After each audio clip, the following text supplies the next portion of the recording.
Quand la Bible décrit le festoiement des fils et des filles de Job, il n'est pas du tout mentionné. On dit seulement ses fils et ses filles mangeaient et buvaient souvent ensemble.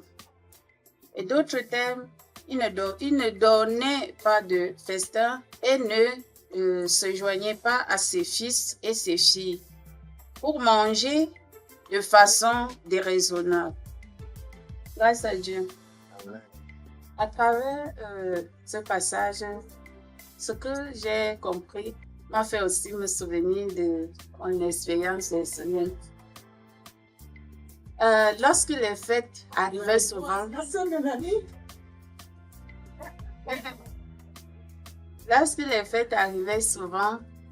j'avais souvent l'habitude c'est-à-dire de faire une fausse humilité. C'est-à-dire, lorsque je vois là où j'habitais, les voisins, les nourritures, tout le monde prépare, j'avais souvent un peu de chagrin dans mon cœur, voulant servir Dieu, mais ne voulant pas aussi que penseraient les voisins. De voir que je suis là, je ne me suis pas crissée, les enfants non plus. Ma condition était vraiment... Et comme je n'avais pas encore compris, étant dit que j'avais déjà lu les paroles de Dieu, parce que Dieu peut tolérer souvent les offenses de l'homme quand celui-ci ne comprend pas encore la vérité, quand celui-ci n'a pas encore lu. Mais quand tu as déjà lu, tu as déjà compris, là Dieu te surveille. À ce moment, il fut dans un décembre, je me suis dit, pour ne pas aussi être genre, on regarde bizarrement, comme s'il ne fait rien, je vais faire des gâteaux, je vais faire des petits trucs quand même. Il y a quand même une odeur qui sort de la maison. Du moins, pour que les voisins ne se posent pas des questions sur quel type de personne je suis. J'ai pris le sac et suis allée au marché le 25, je pense que c'était le 24 décembre, pour aller faire des achats.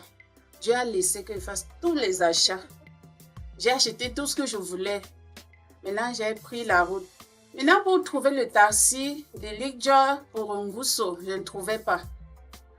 Moi qui n'aime pas la moto à l'absolu, je me suis dit, mieux vaut prendre la moto rapidement et vite arriver, comme il y a les embouteillages. J'ai pris la moto et suis allée faire l'accident au niveau de... entre Mobile Omnisport et Santa Lucia. Dieu m'a protégé de cet accident. Une chose qu'il ne peut pas dire du motoman parce qu'il était grièvement blessé. Mais Dieu a permis que je tombe sur le capot comme on avait fait, la moto avait fait face à face avec une Prado qui monte. Dieu a permis que moi je ne pas tomber sur le capot de la Prado. Je n'ai rien eu sauf un peu de traumatisme quand tu as remarqué un choc. Et puis, la voiture a marché sur toutes mes cuisses. Les a exterminés, écrasés. Maintenant, les gens, la population venue, on m'a descendu de là. Et puis, je me suis opposée. On a emmené le mouvement à l'hôpital et tout. Je suis rentrée à la maison. Puis, je me suis inquiétée. Je me suis dit, mais tu sais, Dieu, comment il peut laisser qu'il fasse un accident comme ça? J'aurais pu mourir. Je réfléchissais au-dedans de moi, je ne comprenais pas. C'est en lisant les paroles de Dieu, en cherchant, en réfléchissant, que je me suis dit, serait-ce Dieu qui m'a puni? Parce que normalement, cette fête, admettons qu'on va seulement s'appuyer dans les écrits, dans la Bible. Cette fête n'est mentionnée nulle part dans la Bible. Je mets même quoi sur ça? La parole de Dieu est claire. Pourquoi est-ce que je devrais toujours chercher à m'inquiéter de ce que penseraient les voisins, les gens, et ignorer ce que peut penser Dieu? Je me suis beaucoup inquiétée sur mon obéissance envers Dieu. Quand je lis ce passage en ce moment, je peux mieux comprendre donc pourquoi Dieu avait permis cela. Parce que déjà, je connaissais que Dieu n'aime pas ces fêtes. Ce n'est pas une chose qu'il a instaurée lui-même. S'il fallait même mettre en scène la naissance de Jésus, ça n'aurait même jamais eu lieu. Pourquoi? Parce que sa naissance était déjà combattue avant même qu'il ne naisse. Que Hérode avait déjà donné l'ordre que tous les enfants, les bébés mâles qui devraient naître doivent mourir. Donc, s'il fallait même qu'on calcule cette chose, même pour ce point, on n'aurait jamais dit à quelqu'un, c'est quel jour il est né. Ça, c'est déjà clair. Quand je réfléchissais, c'est comme ça que je méditais. Je me disais que mais Marie devait même accoucher en secret parce que l'enfant était combattu. Alors, il ne pouvait pas dire pourquoi les gens font donc. Qui a placé ce phénomène? Qui a organisé cette infernale situation qui fait que finalement les gens meurent? Ils meurent, mais ils ne s'arrêtent pas. Quand je vois maintenant ce que Job faisait, je me rends compte que moi, dans mon obéissance, j'obéissais avec la bouche, mais dans le cœur, ce n'était pas ça. Job ne regardait pas qu'il est un homme riche et qu'il a beaucoup de gens à son service. Quand les enfants faisaient les faits, il n'adhérait pas à ça. Plutôt, lui qui craignait Dieu et fuyait le mal, s'inquiétait plutôt s'ils ont offensé Dieu.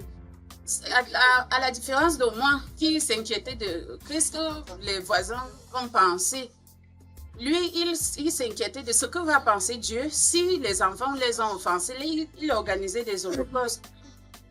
Dans ce passage, me permet de comprendre que lorsque nous nous retrouvons en famille même, admettons que nous avons une grande famille, comme les uns et les autres pouvaient partager. Si nous avons une grande famille et qu'on se retrouve, c'est plutôt le moment de les parler de Dieu.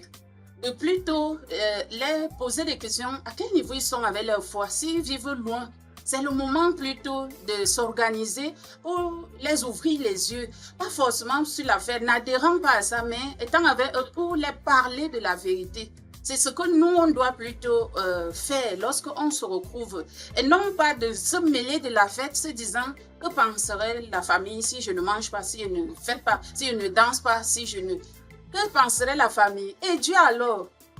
Tu as pensé après ta fête ce que Dieu penserait. Est-ce que tu l'as offensé ou pas? Ou est dans ta crainte de Dieu et ton éloignement du mal? Donc aujourd'hui, on peut voir vraiment que lorsque la fête arrive et que la famille se réunit, vraiment on nous a invités, allons-y, mais pour les parler de Dieu. Demander à nos cousins, nos cousines, nos soeurs, nos frères qui vivent dans des villes éloignées de nous, est-ce que tu vas à l'église? Est-ce que tu vois ce qui se passe? C'est là qu'on peut les évangéliser, les apporter la vérité. Ce qu'on peut gagner là, c'est ça qui peut glorifier Dieu. Si l'un d'entre eux accepte Dieu, alors on a bien passé notre fin d'année.